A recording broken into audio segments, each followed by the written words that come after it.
So Catherine Fitzgerald spoke with the Bills GM and asked him about the receivers, like where maybe the production was not where it was supposed to be. And he spoke specifically on Josh Palmer, Elijah Moore, and Brandon Cooks and Keon Coleman. So those four. Like Shakir's not in there. Shakir produced for them.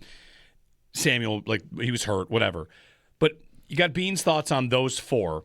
In this piece, we learn a few things. One, that the Bills might very well be interested in bringing back Brandon Cooks, and I think Brandon Cooks might also be interested in coming back. But on Elijah Moore.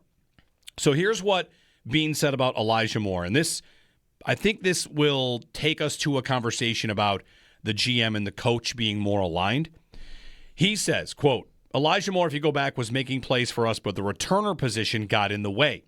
We got Curtis Samuel back healthy, and it was a lot of, to me, where we erred was we didn't pick a group, keep them healthy, and roll with them at receiver.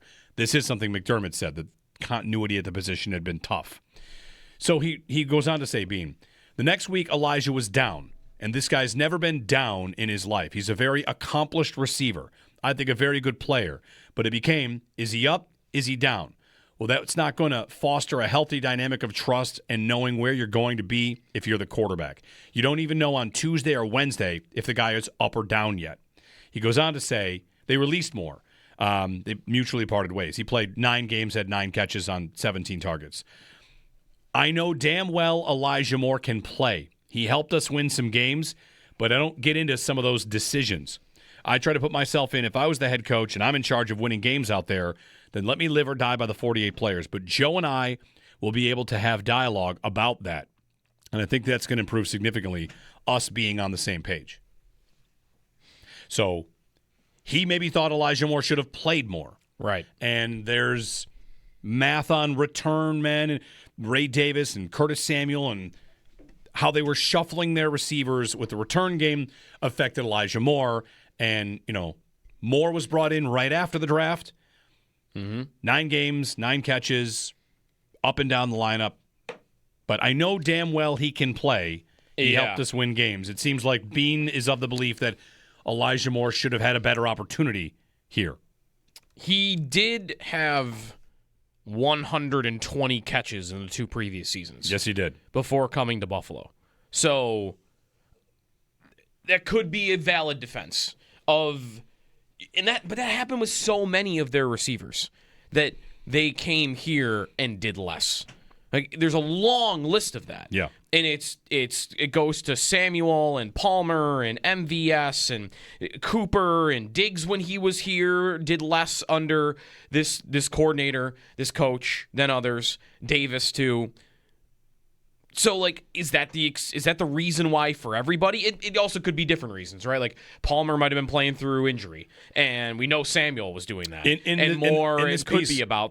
could be about being up and down. In this piece with Palmer, he reveals that Palmer was unable to run certain routes, right, because of the ankle injury or whatever. Right. So, okay, does that mean next year you get a player of that level again, and they're just expecting that it's going to go better? Well, that's what I was going to say. Like, we'll get to your calls here, and if you want to call, so the Sabres you can as well, because they had an exciting game last night. The answer to this is kind of simple, and what I think it's simple, and I think what you ultimately had with your receiving room is, who should we dress this week? I don't know. Who should we expect to be good? It was the position that really forced, I think, that situation because nobody was being productive. Right. If you have a hierarchy, different things. It's a little bit of like the everybody eats mindset at receiver, which is, we've got a lot of guys that can dress if we need them to. Right. But who on your roster feels like a you must play them guy? Right. Moore, by the way, like that didn't start happening until you really got into the season. Like Moore was active all of the first 4 games of the year. What do you have? 4 catches. Yep.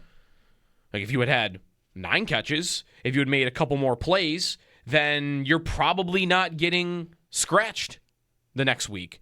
And then he misses 1, and then he's back in for the Atlanta game, and it's 2 targets, 0 catches. Then you go to the bye. He's out there against Carolina. He plays against the Panthers.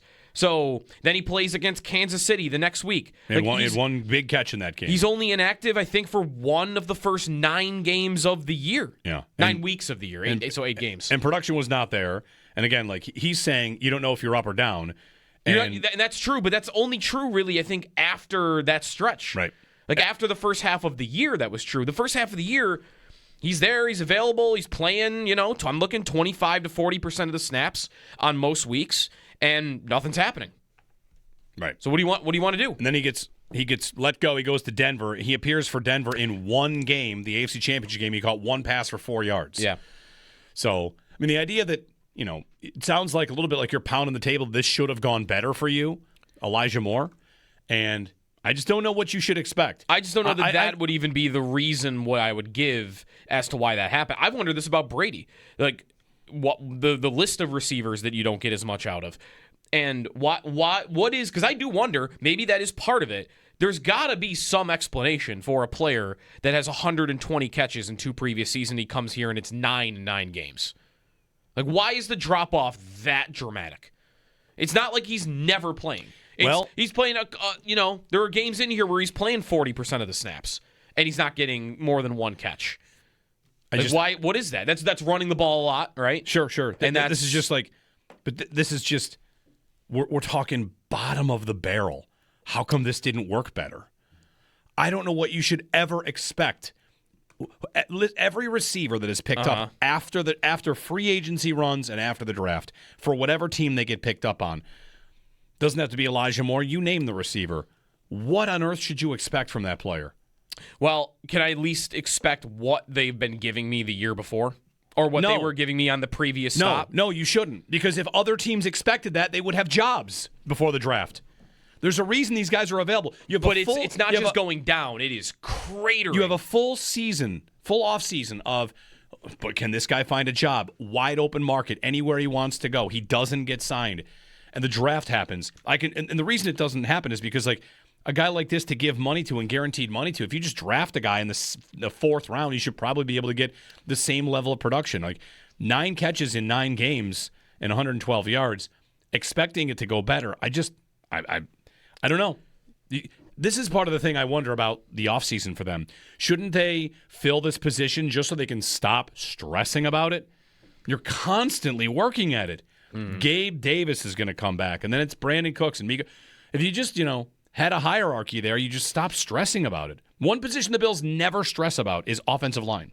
They stay healthy. They know who's good. They have a hierarchy. Mm-hmm. They don't just shuffle the guards every couple games because why? Because they're just good. They have good players, and they never have to worry about it. You can go to bed at night, put your head on the pillow, and know your offensive line is going to be good. And at receiver, I mean, you go into multiple seasons like, oh, who's it going to be this week? Who might dress? Is Curtis Samuel healthy? And I know, I would agree. He makes a point here. Health was a big factor in this. Mm-hmm. You can't control it. Josh Palmer got hurt. Curtis Samuel, maybe you knew that was going to be an issue for him. He's always hurt, it seems, and I bet they move on from him because of that. And they would have known that before. I just feel he had like injuries in previous stops. It doesn't really work for me to think the guy you picked up after the draft, I know he can play. He helped us win games. His best game was what? A 28-yard catch? That's his biggest game? His highest output of the season? He had 31 yards against the Jets on 1 catch. He had 30 yards against Miami on 2 catches. He didn't have a touchdown on the year. That would be more true of Moore than it would be of the other two. He had a rushing touchdown. He had a rushing touchdown against the Jets. Right. Palmer and Samuel were signed at the beginning of free agency. Right. And they were signed to decent money that you wanted them to contribute, and they didn't turn into what you needed them to turn into. Right. And maybe those would be the two that you would attribute to injuries because their numbers went way down when they got here. Because to me, for those two especially, more, you make a good point about being after the draft and nobody really wanting him. Maybe then someone wanted him for $3 million because they gave him $5 million, right, instead of vet minimum. $5 million, but 2.5 guaranteed. And Bean even said on One Bills Live when announcing the Elijah Moore thing that they told them to wait until after the draft. We'll see what happens. Right. So they were open to something of the draft that didn't fall that way, and they go back to Elijah Moore. And I just don't know what you really should reasonably be expecting from any player you sign at that time. But with the other two, you signed those guys and they were decent players before. I do not think they're great players at all. I do think they were overpaid, and the idea of paying guys of that caliber in free agency, I don't think is the smartest move. But give me the 600 yards that you had before. Right. Palmer or Samuel. And if you want to throw that out to injury, then throw it out to injury. They didn't come close to that here.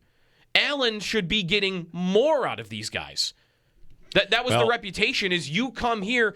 John Brown and Cole Beasley, how much different were they when they signed? The caliber of player. They were fine players in the league. And they were not great. They popped off. And then they came here and got way better. And they also stayed these healthy. Two, well, John Brown had some injuries, but they stayed healthy. But those two went down even when they were in the lineup. Palmer, same thing. Like, when did he get hurt? Atlanta. And he had the one big catch at the beginning of the Atlanta game. Before that, it's like 2 catches a game. Right. Like, it's one catch. He had a big game against Baltimore, right? Because right at the Everybody end. did at the end, yep. Jets game, he had 2 catches. Miami game, he had 1 catch. New Orleans, he had 2 catches. New England, he had 2 catches. Those are your games before Atlanta. He wasn't on track to do a lot. Right. Without that one catch against Atlanta down the field, we really would think that Josh Palmer did nothing. And that catch kind of led everyone to think, oh, he was just about to have some big role in the offense, and that might be true. So, I think it could be both. I think it is both. I think it is that they have approached the position in a way that I don't love, in that you're giving out that level of contract to the middle of the road, average mid-level receivers. And third also, receivers on other teams. And also, you should be getting more out of them than you got.